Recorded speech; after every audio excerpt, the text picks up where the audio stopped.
안녕하세요. 참으로 기기가 막힌 저의 이혼 스토리를 여기에다 풀어볼까 합니다. 전 9개월 전 이쁜 여아를 낳은 초보입니다. 애 낳은 지 9개월 만에 이혼이라 참 어디 가서 말할 수도 없고 끔찍한 악몽을 꿨다. 그리 생각하고 있습니다.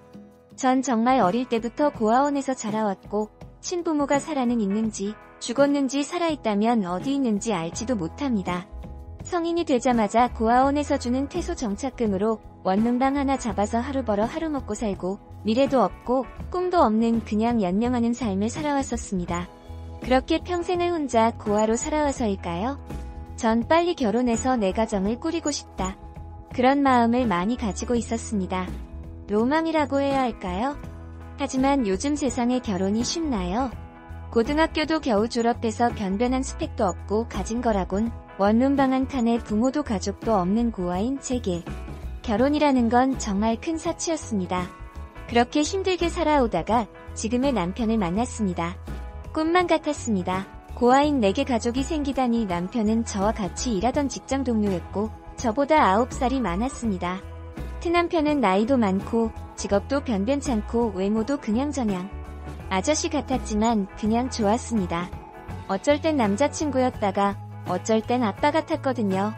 그냥 지금 생각해보면 잘난 거 하나 없고 나라도 못 만났으면 어디 베트남이나 필리핀 여자와 국제결혼을 해야 할 늙은 노총각이었는데 저도 정말 정이 고팠나 봅니다. 남편은 홀시어머니와 살고 있었는데 시어머니는 이상하리만큼 젊으셨습니다. 남편이 30대 후반인데 20살에 남편을 낳았다고 해도 50대 후반일 텐데 시어머니는 50대 중반이셨거든요. 시어머니를 처음 봤을 땐 그 점이 정말 의아했지만 정말 시어머니가 미성년자일 때 남편을 낳았다면 그 점이 시어머니의 아킬레스건일 수도 있겠다 싶어 밉보이고 싶지 않은 마음에 물어보지도 못하고 속으로만 생각을 했네요. 그래 뭐 고등학생 때 실수했나 보다. 요즘은 뭐 중학생인데 임신해서 애 낳은 애들도 종종 있는데 그리고 그 시절엔 결혼도 일찍 했으니까 뭐 이런 식으로요. 아무튼 그렇게 둘이서 투룸방에서 신혼생활을 시작하고 결혼하고 2년쯤 지났을 때 예쁜 공주님이 저에게 찾아왔습니다. 엄마의 사랑이 고팠던 저는 임신 소식을 듣자마자 시어머니에게 찾아가서 엄마, 저 임신했어요. 예쁜 공주님이래요라며 큰소리로 방방 뛰며 자랑을 했는데 시어머니는 시큰둥하게 나이 60도 안 돼서 할머니 소리 듣게 생겼네. 얘 너뭐가 그렇게 급하니? 넌 요즘 애가 왜 그렇게 촌스러워? 라며 타박을 주셨죠. 서운하긴 했지만 이해했습니다. 시어머니는 나이에 비해 굉장히 동안이셨고 전계사시려 노력하시는 분이었는데 갑자기 할머니가 돼버린 거니까 기분 나쁠 수도 있겠다. 참 바보같이 그리 생각을 했었죠. 그렇게 애를 낳고 돈도 없고 친정도 없던 저는 시댁에 들어가서 시어머니에게 산후조리를 받기 시작했습니다. 시어머니가 해주는 산후조리 제대로 받기나 하겠습니까? 시어머니는 이제 막 애를 낳고 들어온 저를 본인의 몸종 부리듯 부리셨고 전 또 바보같이 진짜 딸처럼 이쁨 받고 싶은 마음에 시어머니가 시키는 집안일들을 불평 하나 없이 착실히 해나갔습니다. 밥이며 빨래며 청소며 거기다가 애까지 보다 보니 온몸이 안 아픈 데가 없더군요. 지금 생각해도 무슨 정신으로 그리 버텼는지 참 미련한 것도 팔자련이 싶네요. 제가 집안일 활동한 남편은 뭐하고 있었냐고요? 남편은 그냥 100점 만점에 50점짜리 남편이었습니다. 성실하고 바람 안 피고 하긴 나이 400이 다 된 가난한 남자랑 바람날 여자도 없죠. 퇴근하고 돌아오면 애기 좀 돌봐주고 그냥저냥 나쁘지도 않고 좋지도 않은 그냥 진짜 평범한 남편. 반면에 시어머니한테 아들로서는 100점 만점에 200점짜리 아들이었습니다. 어찌나 그리 다정한지 처음엔 정말 보기 좋았습니다. 애기가 생기기 전에도 일주일에 3번은 시어머니한테 찾아가서 같이 저녁 식사하고 오기도 하고 시댁에 못 가는 날에는 혼자 계시는 시어머니 심심하실까 한 번도 빠지지 않고 안부 전화드리고 전화기 한 번 들면 어찌나 오래 통화하는지 전 고아여서 그런지 남편의 그런 모습이 너무나 다정하고 좋아 보이더군요. 가정적이라고 해야 할까요? 조리를 받으러 시댁에서 있을 때엔 저도 좀 짜증이 나긴 했습니다. 고아인 제가 봐도 과했으니까요. 한 번은 제가 복숭아가 너무 먹고 싶어서 남편에게 복숭아 좀 사다 달라고 하니까 어휴 그만 좀 먹어. 애 낳고 살만 푸둥푸둥 쳐가지고 먹고 싶은 게 왜 그렇게 많냐? 어린 게 왜 그렇게 퍼져 있어? 엄마 좀 보고 배워라. 여자가 돼가지고 화장품을 사오라고 하던가. 좀 꾸며. 알겠어, 오늘 예쁘게 화장하고 있을게요. 근데 진짜 복숭아가 너무 먹고 싶어서 그런데 복숭아 좀 사다 줘라요. 복숭아는 무슨, 내 말 못 들었냐? 지금 과일값 엄청 비싸 끊어. 그렇게 매몰차게 대했던 남편이 시어머니가 복숭아가 먹고 싶다고 하니까 어디 백화점에서 음도 하나 없는 아주 왕만두만한 뽀얀 복숭아를 잘도 사서 들어오더군요. 거기다가 애 낳은 마누라한테도 어깨 한번 주물러 주지 않았으면서 밤마다 시어머니 어깨는 어찌나 그리 잘 주물러 주는지 엄마 어깨가 딱딱하게 뭉쳤어요. 다 XX가 산후조리 해주느라고 이렇게 뭉쳐가지고 대충하고 XX가 혼자 하게 냅둬요. 그 말을 듣는데 어찌나 어이가 없던지 시어머니는 정말 저에게 해준 게 하나도 없었는데 무슨 어깨가 나 때문에 뭉쳤다고? 거기다가 주말에는 둘이서 영화 보러 다니고 더 힘드니까 우리가 장보고 올게 하며 둘이서 마트 가서 쇼핑하고 언뜻 보면 엄마와 아들이 아니라 연상연하 커플 같은 모습. 이런 일들이 계속 반복되니까 슬슬 짜증이 막 몰려오더군요. 오빠 나 산후조리고 뭐고 필요 없으니까 빨리 집으로 들어가자. 뭐 왜? 엄마가 불편해? 우리 엄마 같은 시엄마가 어딨다고? 정 불편하면 너 혼자 먼저 집에 가 있던가 던 왜 그렇게 애가 이기적이냐? 2년 동안 우리 엄마가 얼마나 외로웠겠어. 아니 오빠, 그래도 시끄러 갈 거면 너 혼자 가던가. 처음엔 애틋해 보여서 좋아 보였는데 시간이 지날수록 꼴 보기가 싫어지더군요. 그리고 그때부터 이상한 의심이 생기기 시작했습니다. 내가 변태인 건가? 나한테 정신병이 생겼나?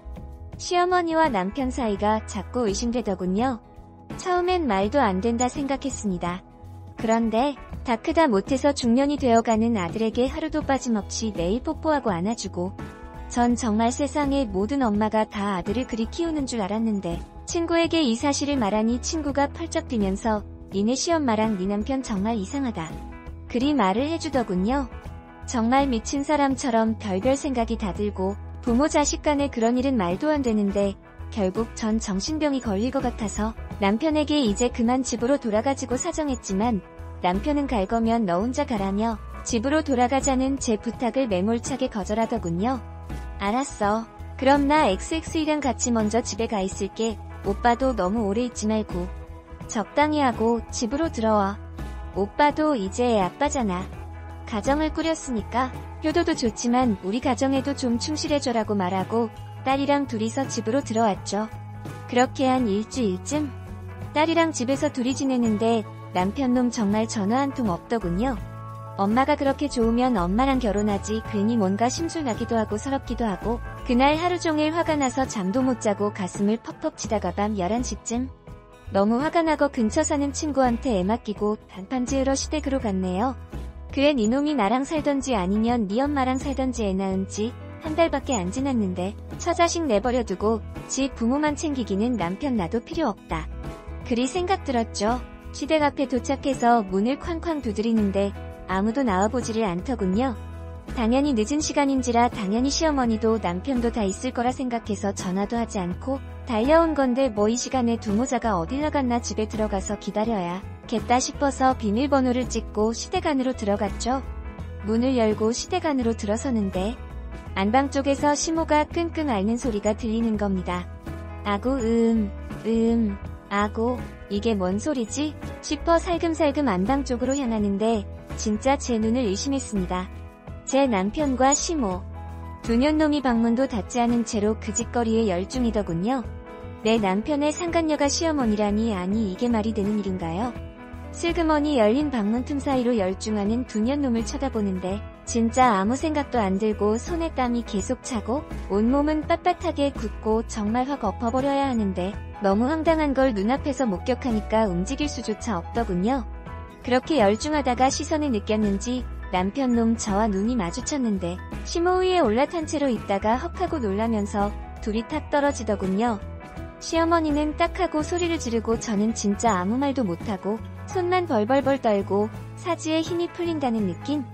시모랑 남편놈은 황급하게 옷을 챙겨 입고 저는 아무 말도 못하고 눈물만 주룩주룩 흘리다가 한 5분쯤 지나서 이게 어떻게 된 일이냐고 두 년놈에게 따져 물었더니 두 년놈 아무 말도 못하고 한참을 머뭇거리다가 드디어 입을 떼는데 진짜 기가 막힐 노릇이더군요. 두년놈에게 들은 이야기는 정말로 어디 텔레비에나 나올 법한 소리였습니다. 신랑의 진짜 친모는 어릴 때 돌아가시고 시아버지 혼자 신랑을 키우다가 신랑이 20살쯤 됐을 무렵 지금의 시어머니와 시아버지가 재혼을 했답니다. 처음부터 그랬던 건 아니고 시아버지가 갑자기 쓰러지셔서 병사하고 난 뒤 둘이서 임시로 시아버지가 살던 집에서 지내게 됐는데 거기서 둘이 눈이 맞았답니다. 그리고 남편과 제가 결혼할 땐 제가 부모도 없는 고아이기도 하고 친모가 아닌 걸 말하지 않아도 될 것 같아서 비밀로 한 거랍니다. 그리고 남편이 저와 결혼한 뒤에는 두년놈이 잠깐 사이를 정리했는데 제가 임신하고 부부관계를 잘하지 못하자 또다시 두년놈이 눈이 맞아서 이렇게 파트너처럼 지냈다고 하는데 정말 듣다 어이가 없어서 화도 나지 않고 멍한 생각만 들더군요. 여보 내가 잘못했어 미안해 정말 여보 한 번만 용서해줘. 진짜 앞으론 이런 일 없을 거야 나 자기랑 우리 딸내미 없이 못 살아. 그래 아가 내가 잘못했다. 한 번만 용서해다오. 두 번 다시 이런 일 없도록 하마니가 원한다면 공공이랑도 이제 연락하지 않고 인연 끊으라면 인연 끊도록 할게. 너도 혼자 자라봐서 잘 알지 않니 XX가도 애비 없이 자라면 그게 얼마나 고통스러운 일이니 엄마가 미안하다 엄마가 잘못했어. 엄마 이 여자가 미쳤나 세상에 어떤 여자가 의부사들이랑 잠자리를 같이 하는데 전 미친 여자처럼 막 소리를 지르다가 그 두년놈을 내비두고 집으로 돌아오는데 수십 통의 문자 카톡 전화 정말 온몸에 바퀴벌레가 기어다니는 것처럼 더럽고 혐오스러워서 집에 도착하자마자 온몸을 박박 씻어냈습니다. 그리고 다음날 눈이 뜨자마자 남편에게 전화를 걸어서 조용히 그냥 협의 이혼하자고 내 친권 포기하고 넌 그냥 못 만나가라고 마음 같아선 소송 걸어서 네 인생 평생 피곤하게 만들어주고 싶은데 인간 같지도 않은 더러운 벌레 같은 년놈들이랑 더 이상 말 섞고 싶지도 않다며 막 쏘아붙였네요. 남편은 모든 걸 다 줘도 괜찮으니까 저에게도 가족이라는 게 생겨서 정말 행복했던 결혼 생활이었는데 이렇게 오물이 묻어 산산조각 난 걸 보면 전 그냥 평생 이렇게 살 팔자려니 싶습니다.